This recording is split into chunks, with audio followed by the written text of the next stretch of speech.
Bismillahirrahmanirrahim. Assalamualaikum warahmatullahi wabarakatuh. Alhamdulillahirabbil alamin. Wa bihi nasta'inu ala umurid dunya waddin. Asyhadu an la ilaha illallah wahdahu la syarikalah wa asyhadu anna nabiyyana Muhammadan salawatullahi wassalamu alaihi. Ya ayyuhalladzina amanu taqullaha haqqa tuqatih wa la tamutunna illa wa antum muslimun.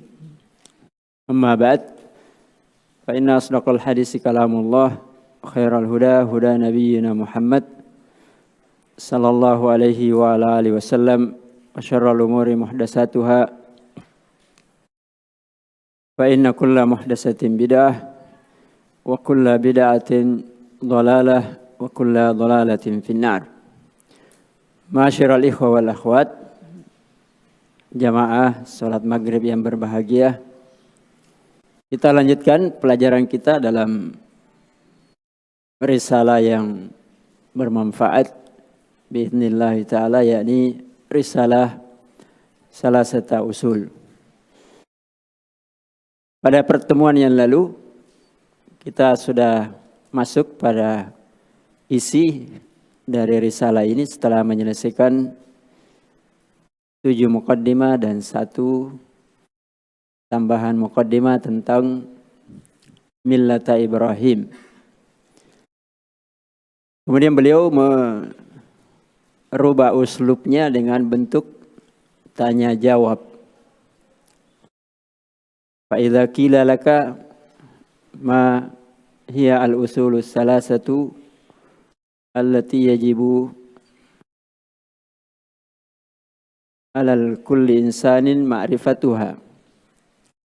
Apa itu usulus salasa yang setiap manusia wajib untuk tahu? Faqul ma'rifatul abdi rabbahu wa dinahu wa nabiyahu. Jadi ini adalah inti dari kehidupan. Dan juga nanti itu yang ditanya kembali setelah kita meninggal.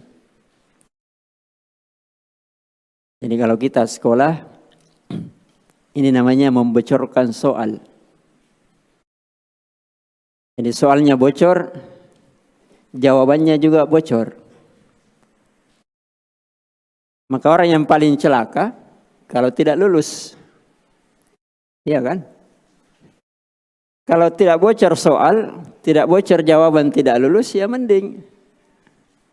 Tapi ini Allah sudah bocorkan, ya Rasulullah sudah bocorkan soalnya dan bocorkan jawabannya. Kalau tidak lulus, berarti memang celaka. Ya, jadi kita hidup banyak mengalami hal, tapi yang ditanya cuma 3. Nanti di alam kubur. Cuma ditanya 3 pertanyaan inti.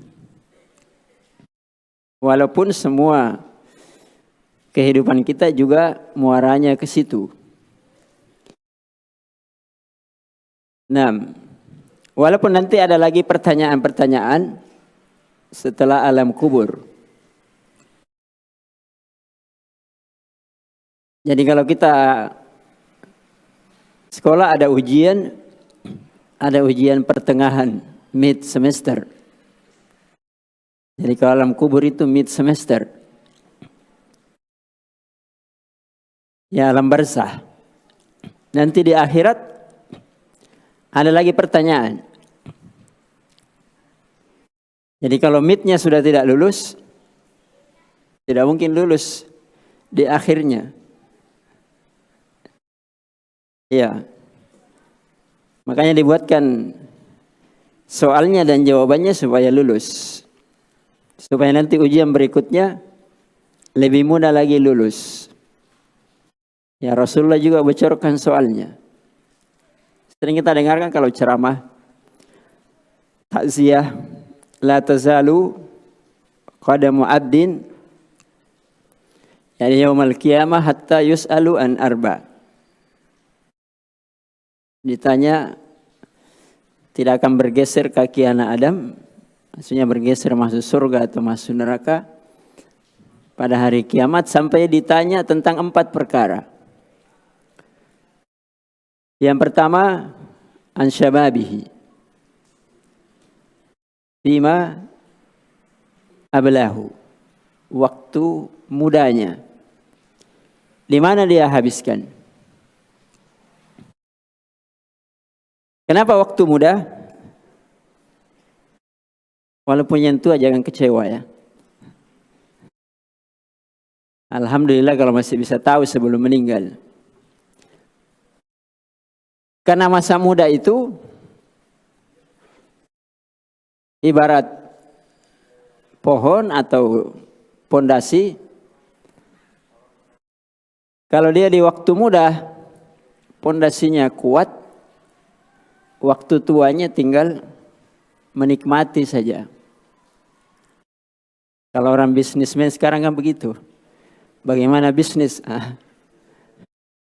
Tinggal menikmati ya. Kalau agama sebenarnya hampir mirip. Bagaimana pondasi itu di waktu muda ditanam kuat-kuat. Agar tua semakin kuat. Ya, semakin kuat. Dan semakin nampak hasilnya. Jadi kalau akidahnya kuat dari awal, ketika tua nampak hasil dari akidah tersebut. Kalau dari muda dia rajin ibadah, ketika tua nampak ibadah tersebut. Bukan sesuatu yang dipaksakan. Bukan sesuatu yang dicocok-cocokkan. Tapi sesuatu yang sudah diolah, semakin tua semakin matang. Ya, makanya orang mengatakan jangan pikirkan masa tua. Kalau selalu dipikir akan cepat tua. Tapi berpikir saya harus semakin kuat. Kalau orang akidahnya kuat, semakin tua akidahnya itu semakin kuat. Makanya dia nampak muda walaupun sudah tua. Lihat ulama tua tapi tetap semangat mengajar. Kenapa? Karena akidahnya yang kuat. Ya. Semangat berdakwah.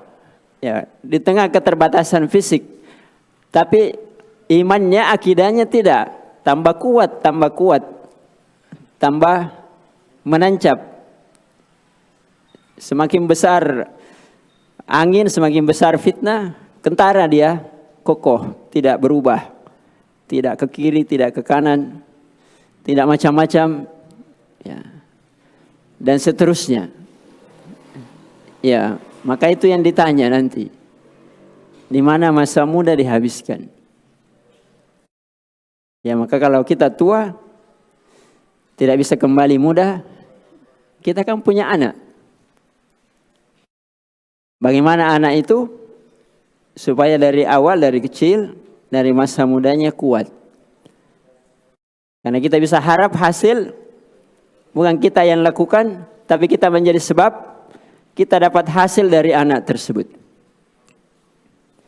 Atau kalau tidak punya anak, kita bantu anak muda yang mau belajar supaya kita dapat hasil dari apa yang mereka lakukan. Ya, begitu seterusnya. Ya, kita tidak panjang lebar ya. Kemudian wa an umurhi fima afnah. Dari umurnya di mana dia habiskan. Jadi masa muda bagian dari umur. Tapi disebutkan pertama kali ditanya Karena begitu pentingnya itu masa muda. Ya, pentingnya masa muda. Walaupun nanti semua umur itu ditanya. Yang ketiga dari yang ditanya tentang harta. Dari mana dia dapat? Aina iktasab wa fima yunfik, dan di mana dia infakkan. Makanya harta itu selalu paling susah. Susah dapatnya, susah juga ditanya lagi di mana dibelanjakan. Makanya di rumah ibu-ibu selalu tanya bapaknya kan, itu belum akhirat. Sudah ditanya di mana gajinya. Kalau kurang di mana, sebagiannya di mana. Kenapa kurang? Ya. Apalagi nanti di akhirat.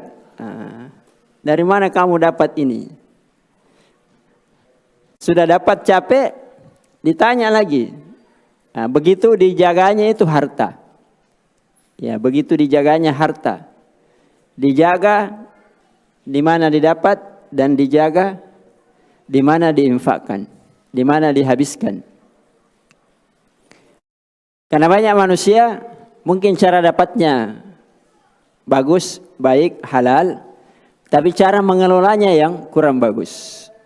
Maka dia bisa celaka dari cara tersebut. Jadi harus dua-duanya. Cara mendapatkannya dan cara menghabiskannya harus bagus. Ditanya harta, ya karena harta itu selalu menjadi sumber permusuhan. Ya, carinya orang berkelahi. Nanti ditinggalkan orang berkelahi lagi. Kalau tidak dikelola dengan baik, selalu jadi sumber perkelahian. Jangan sangka hanya harta milik kayak sawah, bangunan ya. Kadang bangunan seperti ini wakaf pun orang berkelahi. Dan itu lebih parah lagi. Ya amal jariah orang berkelahi juga. Itulah bahayanya harta ya. Jadi jangan dibayangkan harta itu ya seperti yang umum saja. Kadang harta itu ya walaupun harta yang asalnya di jalan kebaikan, ya tetap juga sebagian manusia ya berkelahi.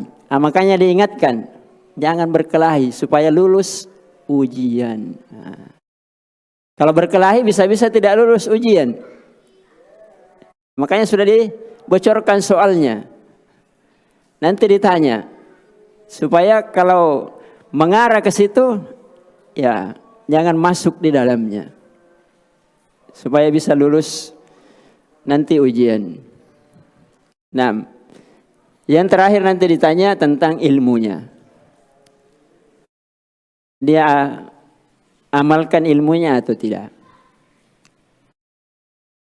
Ya makanya ilmu itu pertanggungjawabannya di amalan. Jadi bukan bagaimana caranya supaya pintar saja, supaya cerdas. Sebagaimana kebanyakan sekarang kan pendidikan begitu. Bagaimana orang cerdas, bagaimana cepat hafal. Ini yang jadi masalah. Bagaimana cepat hafal, bagaimana cepat. Semuanya mau cepat. Padahal kalau diamalkan tidak bisa juga cepat-cepat. Iya kan? Ada bahasa Arab 36 jam. Bukan menyinggung ya. Ada begini cepat-cepat. Ya padahal ilmu itu harus beriringan dengan amalan. Ya kalau tidak diamalkan, ya ilmu itu tidak bermanfaat. Makanya Nabi meminta tambahan ilmu dan meminta ilmu yang bermanfaat. Ilmu yang bermanfaat diiringi dengan amal yang diterima. Ciri ilmu yang bermanfaat ketika bisa diamalkan, merubah manusia. Ya makanya pekan lalu kita jelaskan ada namanya tafakkur. Ya sebelum masuk ada tafakkur, ada tadabbur. Jadi kita tafakkur dari alam ini. Kemudian harus disinkronkan dengan mentadabbur ayat-ayat Allah, Al-Quran, atau didukung dengan sunnah Rasulullah Sallallahu Alaihi Wasallam. Kalau benar tafakkurnya dan tadabburnya, itu akan melahirkan zikir. Ya. Inna fi khalqis samawati wal ard wa ikhtilafil laili wan nahar la ayatin li ulil albab. Siapa ulil albab? Alladzina yadhkuruna Allah qiyaman wa qu'udan wa ala junubihim, dan seterusnya. Nah, sekarang hubungannya apa? Zikir yang paling afdal, ya, karena ini banyak orang salah paham. Zikir yang paling afdal apa itu? Indal itlaq itu Al-Quran. Ya, zikir yang paling afdal. Jadi kalau kita mau berzikir, selain zikir-zikir yang tertentu sudah ditentukan bacaannya dan waktunya, selainnya itu zikir yang terbaik itu Al-Quran. Jadi bukan ambil baca, ya, walaupun itu zikir. Tapi kalau tidak ada ketentuannya, yang paling afdal itu adalah membaca Al-Quran.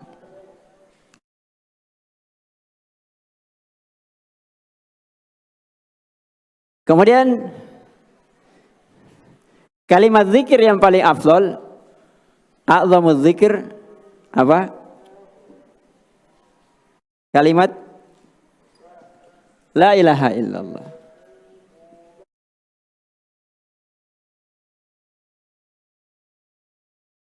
Berarti orang yang paling berzikir orang yang bertauhid. Bukan orang yang banyak bacaan zikirnya sekian ribu kali, atau sudah ditentukan hari Senin sekian. Tapi zikir yang bisa mengarah, karena nanti intinya di sini agama, kepada kalimat tauhid, la ilaha illallah. Tidak ada gunanya berzikir, tiba waktu sholat dia tidak pergi sholat. Apa yang dizikirkan? Apa yang dipikirkan? Apa yang ditadaburkan? Alladzina yadhkuruna Allaha qiyaman wa qu'udan wa ala junubihim. Tiba waktu sholat. Kalau orang berzikirnya bagus, tiba waktu belajar. Itu namanya berzikir. Karena kewajiban kita belajar. Kapan? Ya, waktu yang sudah ditentukan. Kalau kita misalnya suami, ayah, bapak, tiba waktunya di rumah, ya urus apa? Istri, urus anak. Tiba waktunya kerja, pergi bekerja untuk istri dan anak, karena itu adalah kewajiban. Jadi tidak ada gunanya zikir kalau kewajiban-kewajibannya dia tidak tunaikan. Pahami ya? Karena banyak orang salah paham. Tiba di rumahnya zikir terus, istrinya panggil enggak, belum selesai zikir, belum selesai zikirku. Pulang di rumahnya sudah belajar, anaknya menangis, nanti saya mau murojaah dulu. Ya tidak, murojaah ada waktunya, anak ada haknya, itu adalah kewajiban. Jadi orang yang paling berzikir mengingat Allah. Ini istri, ini anak, atau pekerjaan yang lain, juga kewajibannya Allah berikan kepadaku. Tidak boleh saya lalaikan dengan alasan berzikir. Padahal itu bagian dari zikir. Kami ya. Jadi itu pertanyaannya. Nanti masuk surga kalau lulus. Jadi kalau kita belajar, yang selalu dibayangkan itu pertanyaan.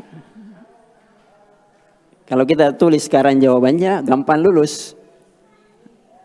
Ya, tapi nanti kan jawabannya bukan seperti yang kita bayangkan sekarang. Saya bisa jawab, tulis. Tidak. Tapi nanti amalan kita, ya kenyataan yang selalu kita lakukan setiap saat, itulah nanti yang menjawab pertanyaan itu di hari kemudian. Nah, kemudian kita pindah kepada yang berikutnya ya. Ini pendahulunya. Fa idza qila laka man rabbuk.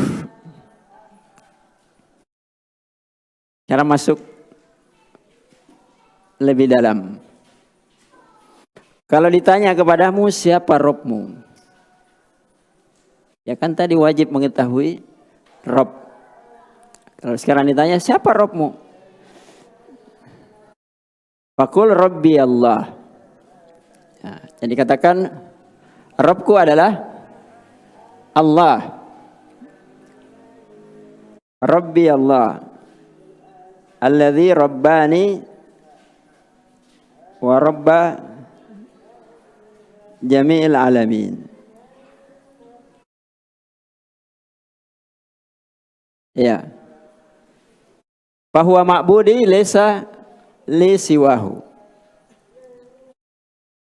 Jadi yang diinginkan oleh Syekh dengan kalimat ini dipahamkan siapa Rob kita. Supaya nanti bisa menjawab pertanyaan. Nah, ini kan jawabannya.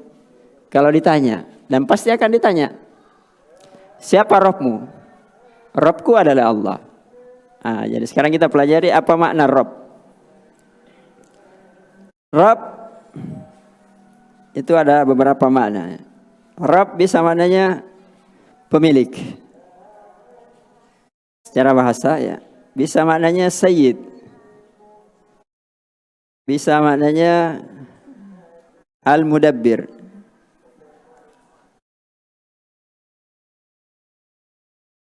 Bisa maknanya al-mutasarrif.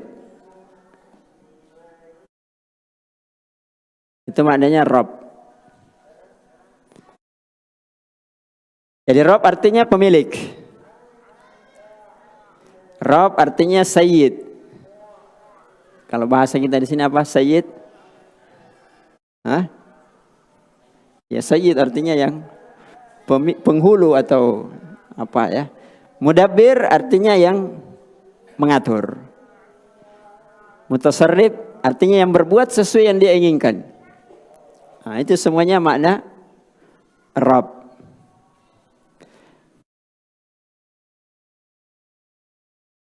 Syekh memilih di sini Rabb dengan makna Rabb alladzi rabbani, yang Rabbani. Ya, saya dengar kalimat tarbiyah. Tarbiyah. Pendidikan ya. Pendidikan, tarbiyah. Itu juga dari kata Rabb. Tarbiyah artinya sesuatu itu dibina, diatur, segala macam diurus sampai puncak kematangannya. Itu namanya tarbiyah. Makanya Allah sebagai Rabb mentarbiyah seluruh alam sampai puncaknya sesuai dengan apa yang Allah inginkan. Jadi kalau kita mendidik orang hanya sedikit, belum masuk tarbiyah. Tapi mendidik orang sampai jadi, sampai matang. Makanya kalau kita belajar sampai matang. Supaya kita ini terdidik, tertarbiyah namanya. Bukan sekedar hadir di halaqah sesuai apa maunya, nanti tiba-tiba ada yang menjadi pengebom. Itu karena tidak dididik dengan baik. Tapi kalau dididik dengan baik, sampai dia menikah, sampai dia bisa mengajar, sampai dia bisa berdakwah, sampai dia bisa memperbaiki masyarakat, itu namanya mentarbiyah dengan baik. Itulah pendidikan. Ya. Jadi Allah sebagai Rabb, Allah yang mendidik kita dari kecil sampai sebelum lahir, bahkan sampai kita mati. Allah semua yang urus. Ada yang urus selain Allah? Ya, manusia itu hanya menjalankan apa yang Allah inginkan padanya. Jadi Allah yang mengurus. Dengan apa Allah mengurus hambanya? Alladzi rabbani wa rabba jami'il alamin bi ni'amihi. Jadi diurus dengan nikmat. Nikmat. Maka semua makhluk itu ada nikmatnya. Ada rezekinya dan seterusnya. Nikmat ada dua. Yang pertama nikmat hissiyah namanya. Kemudian yang kedua ma'nawiyah. Nikmat hissiyah artinya nikmat yang kita bisa rasakan dengan panca indera. Kita bisa lihat badan kita, kita makan, minum, bernapas, berpakaian. Tadi kita sebutkan pakaian ya. Itu semua nikmat hissiyah. Dan ini Allah berikan nikmat kepada seluruh makhluk. Kemudian ada namanya yang kedua, nikmat ma'nawiyah. Inilah nikmat rohani, hidayah, cahaya, nikmat ma'nawiyah. Dan ini yang mahal. Karena kalau orang tidak mendapatkan nikmat ma'nawiyah, nanti tidak bisa menjawab ini 3 pertanyaan. Tidak bisa menjawab 3 pertanyaan. Kalau orang dari lahir, besar, gendut, menikah, kawin, sampai tua, mati,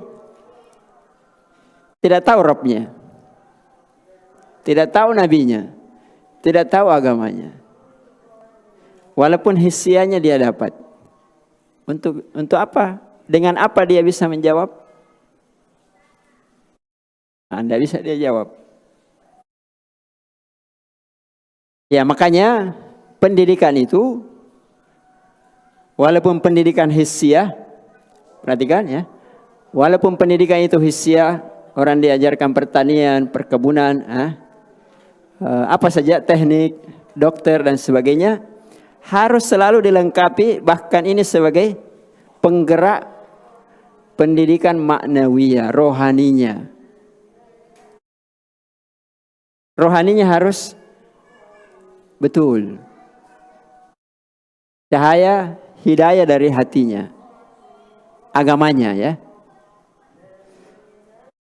Karena nanti tidak bisa menjawab. Ya, perhatikan saja kondisi kita sekarang. Banyak orang sudah bergelar profesor, kadang tidak tahu makna la ilaha illallah. Yang lebih celaka lagi kalau profesor agama. Tidak tahu makna la ilaha illallah. Ya, padahal risalah ini untuk semua pihak. Mulai dari kecil selama dia sudah bisa mengerti sampai yang sudah tua. Karena pertanyaannya sama semua. Mau profesor, mau hanya petani biasa ya. Mau politisi ya, sampai presiden, sampai rakyat yang paling jelata, pertanyaannya sama. Tidak dibeda-bedakan. Siapa Rabbmu, siapa nabimu, dan apa agamamu. Sudah ya sampai sini. Jadi ada nikmat, makanya disebut di situ bi ni'amihi, dengan nikmatnya. Karena manusia ini, alam ini dididik, maka Allah menyiapkan semuanya nikmat. Sampai batas waktu yang Allah sudah tetapkan. Itulah hari kiamat. Semua nikmat dunia sudah selesai dan dicabut. Berpindah ke nikmat berikutnya atau azab berikutnya. Dunia ada azab, ada musibah, ada sakit, ada kesusahan, ada kegelisahan dan seterusnya. Dan sebaliknya juga ada tertawa, ada senyum, ada kegembiraan dan sebagainya. Tapi itu tidak seberapa dibandingkan dengan alam kubur. Makanya keyakinan Ahlus Sunnah ada nikmat dan ada azab kubur. Ya. Dan begitu belum seberapa dibandingkan dengan alam akhirat. Ya, alam akhirat tinggal dua pilihan, nikmat terus, tidak ada kurangnya, sempurna, atau susah terus, tidak ada ujung pangkalnya. Ya. Ya, makanya ya jamaah sekalian, nanti akan dilanjutkan ya. Dari mana tahu apa ciri-cirinya? Tapi di sini yang diinginkan di sini kita tahu siapa Rob kita. Makanya ayat pertama dalam Al-Quran yang berisi perintah, itulah lanjutannya apa yang Syekh inginkan. Setelah kita dididik dengan nikmat, apa kata Syekh? Fahuwa ma'budi. Hah? Ya kan? Laisa li siwahu. Ya. Lihat tulisannya, tulisan ular-ular ya. Yang Rabb saya ini, yang memiliki saya, yang mengatur saya, yang memberi rezeki saya, dan seluruh alam ini, itulah yang saya sembah. Kenapa saya sembah? Ya karena dia Rabbku. Karena dia Rabbku. Makanya tauhid, ya, tauhid rububiyah itu menjadi dalil tauhid uluhiyah. Tauhid uluhiyah.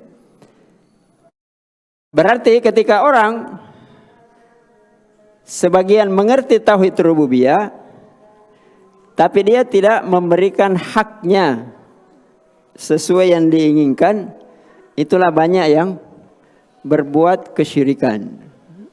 Tidak memberikan haknya, Rabbnya sesuai dengan haknya. Makanya dalam beberapa ayat dalam Al-Quran dikatakan, wa ma qadarullaha haqqa qadrihi. Dia tidak memberikan kepada Allah haknya sesuai haknya Allah. Jadi kalau kita tahu Allah itu Rabb saya dan Rabb segala alam, maka yang berhak untuk saya ibadahi hanya satu. Itulah Rabb saya. Adakah Rabb selain Allah? Hah? Kalau orang ditanya, ada pencipta selain Allah? Tidak ada. Ada pemilik selain Allah? Ada pengatur selain Allah? Tidak ada. Berarti yang disembah juga tidak ada selain Rabb. Ya ayyuhan nas, u'budu rabbakum. U'budu rabbakum. Sembahlah Rabb kalian. Siapa Rabb kalian? Alladzi khalaqakum. Yang menciptakan kalian. Walladzina min qablikum. Dan orang-orang sebelum kalian. Itulah Rabb. Itulah yang harus disembah. Makanya dikuatkan tidak ada sesembahan saya selainnya. Karena dia adalah Rabbku, tidak ada Rabb yang lain. Pahami? Jadi laisa li ma'budun siwahu. Tidak ada sesembahan bagi saya selain daripada Rabbku. Nah, jadi ini harus dilantungkan sama anak-anak. Man rabbuk? Rabbi Allah. Alladzi rabbani wa rabba jamil alamin bi ni'amihi fa huwa ma'budi laisa li ma'budun siwahu. Anak-anak biar tidak tahu pun harus dia hafal. Harus dia pahami. Supaya nanti bertambah umurnya bisa dia ulang kembali. Oh, ini yang dimaksud. Kenapa tidak boleh disembah selain daripada Allah? Karena tidak ada Rob selain daripada Allah. Penghuni sungai Rob, kalaupun dianggap Rob sungai saja. Itu pun terbatas. Karena dia bukan Rob sungai, hanya kita yang mengangkatnya sebagai Rob sungai.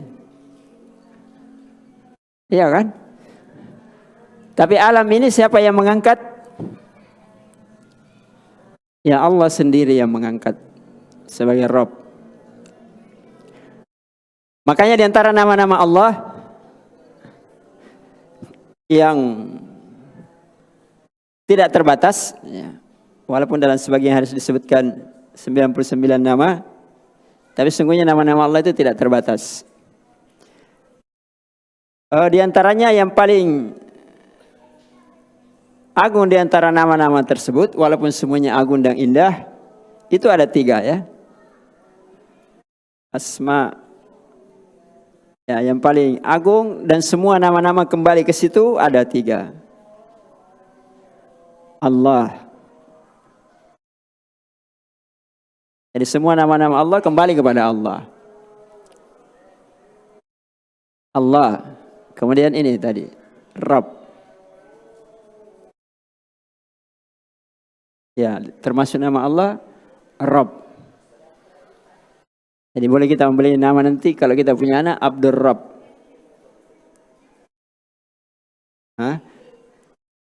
Kemudian Ar-Rahman. Jadi semua bentuk kemuliaan, pengagungan yang mengatur seluruh alam, nama-nama tersebut kembalinya kepada 3 nama ini. Walaupun Allah punya nama-nama yang maha indah dan sifat-sifat yang maha mulia, di antara sekian banyak nama-nama dan sifat-sifatnya. Ya. Allah yang maha Rahman. Allah yang maha Allah. Yang makanya nanti akan dijelaskan maknanya ya. Pelajaran berikutnya. Apa maknanya? Allah. Kalau Rabb kan sudah. Jadi kalau Rabb kembali kepada tauhid rububiyah. Kalau Allah nanti kembali kepada tauhid uluhiyah. Karena orang yang bagus tauhid rububiyahnya, dia akan bagus tauhid asma wa sifatnya. Ya. Kalau bagus tauhid asma wa sifatnya, nanti tahu bagus tauhid uluhiyahnya.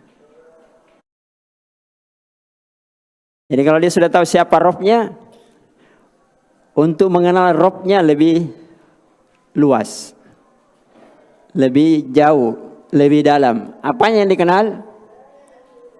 Harus kenal nama-nama dan sifat-sifatnya. Ya walaupun kita meyakini Allah Rabb, kalau tidak tahu nama-nama sifat Allah, ya kita tahu tapi terbatas. Jadi kalau ingin lebih mendalam siapa Rabb saya, ya itulah yang mempunyai nama-nama dan sifat-sifat. Makanya semua nanti ucapan, perbuatan kita dan segala kejadian itu terkontrol dengan nama-nama dan sifat-sifat Allah. Ya.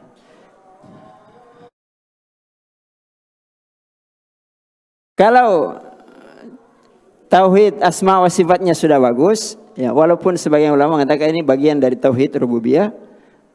Kemudian ada yang membedakannya lagi tauhid asma wa sifat, nanti melahirkan tauhid uluhiyah.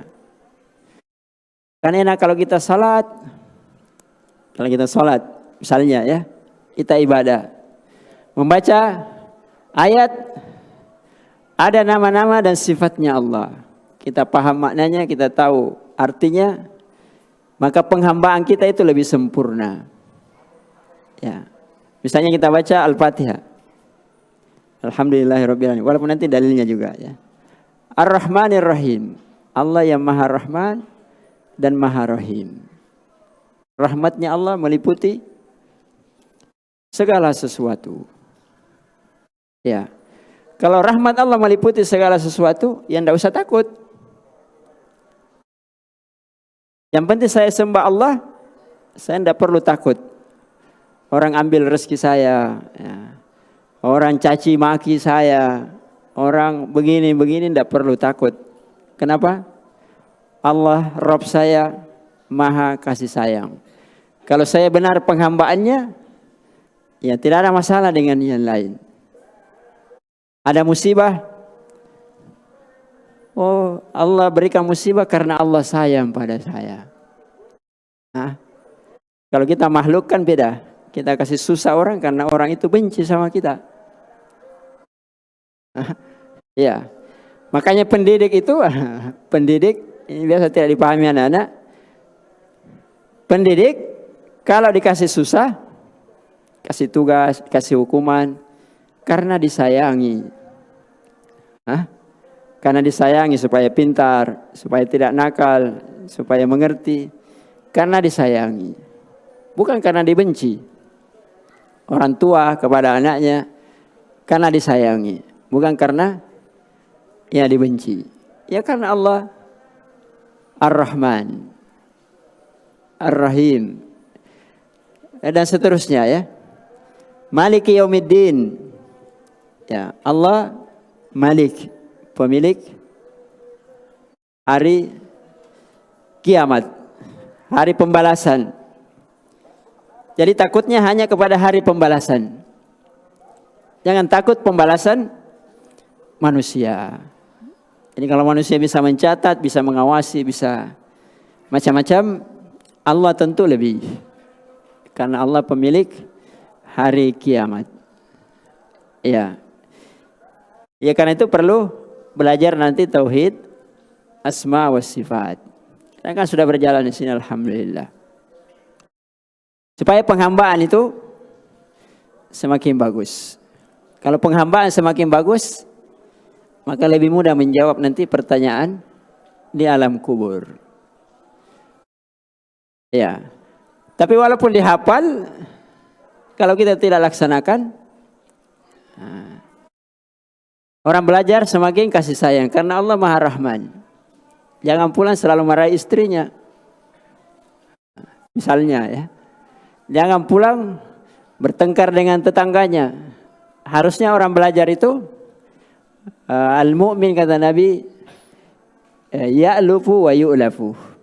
Orang mukmin itu saling mengasihi dan saling dikasihi. Ya, bisa mengasihi. Kasih sayang. Bisa diajak, bisa bekerja sama dan bisa diajak bekerja sama. Ya, jangan orang mukmin selalu mau hidup sendiri, bisnis sendiri, makan sendiri, menikah sendiri, punya anak sendiri. Hendak orang mukmin itu bersahabat. Ya, yang paling susah kalau tidak bisa bekerja sama dan tidak bisa diajak bekerja sama. Itulah poin yang sebelumnya, berdakwah itu perlu saling kerjasama, tidak bisa dikerja. Sebagaimana orang mukmin tidak mau masuk surga sendiri kan? Yang paling bagus kan masuk surga bersama keluarga. Kalau bisa masuk surga satu kampung. Kalau bisa masuk surga satu provinsi. Kalau bisa masuk surga seluruh alam. Itulah misinya para nabi. Ya walaupun takdir Allah yang menentukan yang lain. Tapi itu visi misinya ya. Visi misinya. Supaya manusia ini semua dapat kebaikan. Makanya kalau ada kebaikan tidak perlu cemburu. Harusnya senang. Ada yang bangun masjid. Kenapa dia bangun saya tidak? Tidak perlu. Harusnya malah senang. Ada orang bisa kawin sampai 4. Alhamdulillah. Walaupun saya tidak bisa. Ada yang bisa kebaikan. Ya. Karena orang mukmin itu senang dengan kebaikan. Apalagi kalau mengenal tauhid. Ya, mengenal tauhid. Tapi saya kira cukup dulu ya. Insyaallah nanti kita tambahkan pada pertemuan yang akan datang. Aku luka ma tasma'un, barakallahu fikum. Nasallahu subhanahu wa ta'ala ayyuinana jami'an alal birri wat taqwa wa nasallahu subhanahu wa ta'ala ayyuallimana ma yanfa'una wa yanfa'una mimma 'allamana wa zidna ilman wa amalan wa nasallallahu subhanahu wa ta'ala ayarzuqana jami'an al-ikhlas fil qawli wal amal innahu jawadun karim. Sallallahu sallam ala nabiyyina Muhammad wa ala alihi wa ashabihi wa man tabi'ahum bi ihsanin ila yaumiddin. Subhana rabbika rabbil izzati amma yasifun. Wassalamu alal mursalin. Wa akhiru da'wana alhamdulillahi rabbil alamin. Assalamualaikum warahmatullahi wabarakatuh.